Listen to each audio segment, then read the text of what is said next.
Kedekatan Steno Ricardo dengan Susi sudah terendus sebelum mantan suami Mawar Afi menikah dengan babysitter anaknya. Bahkan, Mawar Afi sering memergoki Steno Ricardo dengan Susi sering saling chat curhat satu sama lainnya.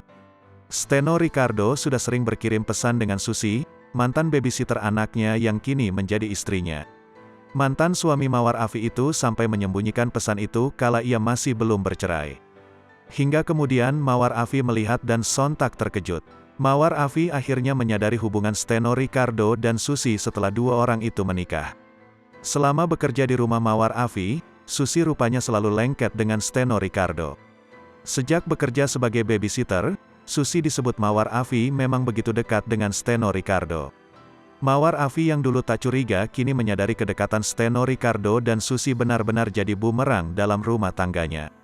Hal itu diceritakan Mawar Afi dalam tayangan YouTube The Onsu Family.